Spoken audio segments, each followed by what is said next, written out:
Nah, ketika kita belajar dengan seorang guru, ya, menuntut ilmu, berguru kepada seorang guru, kita ini harus berusaha bagaimana caranya memahami apa yang disampaikan oleh guru tersebut. Ini termasuk daripada adab, ya. Termasuk adab penuntut ilmu. Apabila gurunya menerangkan, seorang guru menjelaskan, si murid ini mendengarkan dan menyimak dari apa-apa yang telah disampaikan. Artinya apa? Si murid ini jangan sibuk dengan urusannya sendiri. Kalau kita melihat penuntut-penuntut ilmu di zaman sekarang ini berbeda jauh dengan penuntut-penuntut ilmu di zaman dahulu. Dulu itu murid-murid itu kadang-kadang ketika gurunya belajar, gurunya mengajarkan ilmu, membacakan ilmu, si murid ini mau buka kertas ini sampai kedengaran suaranya tidak berani. Kenapa? Takut mengganggu konsentrasi gurunya. Tidak berani mau buka kita. Tapi kalau kita melihat penuntut-penuntut ilmu di zaman sekarang, ya, jangankan buka kitab. Padahal buka kitab ini kan masih berhubungan dengan ilmu, ya. Balik halaman masih ada hubungan kaitannya dengan ilmu. Tapi ini kadang-kadang si murid melakukan hal-hal yang tidak ada hubungannya, bahkan mengganggu konsentrasi daripada kegiatan belajar mengajar. Contohnya apa? Gurunya belajar menerangkan.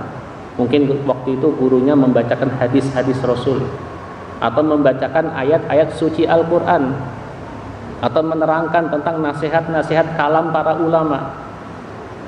HP-nya bunyi, dia angkat di majelis. Ya, kenapa? Oh, itu satu kodinya harganya 3 juta. Ini gurunya belajar, satu kodinya 3 juta. Bisa aja kurang, berapa? 2.900.000. Nanti pengirimannya, ini kan juga menyalahi adab. Artinya kalau memang betul-betul penting sekali, ya, paling tidak dia keluar dari majelis. Supaya apa? Supaya tidak mengganggu daripada orang-orang yang sedang menuntut ilmu. Atau kalau perlu HP-nya dimatikan dulu, di silent dulu. Kalau tidak penting sudah nggak usah diangkat, biarkan saja. Ya, kecuali darurat penting-penting silahkan diangkat. Itu pun sekira-kira kita tidak mengganggu daripada kegiatan belajar mengajar. Atau lebih parahnya apa lagi? Kalau kita melihat anak-anak sekarang ketika belajar hadir di majelis, ini apa? Gurunya menerangkan, gurunya menjelaskan, dia asik main game, ya. Lagi battle, lagi tanding, ikut kompetisi. Ini bukan tempatnya. Kalau mau main game jangan di masjid, ya. Pulang aja ke rumah.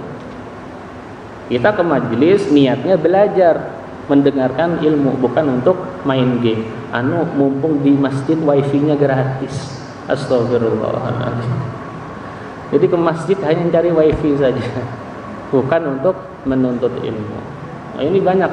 Makanya kenapa kok penuntut ilmu, terutama di akhir zaman ini, kenapa kok mereka ini jarang ada yang berhasil? Apa di antaranya? Adab-adabnya kurang, ya.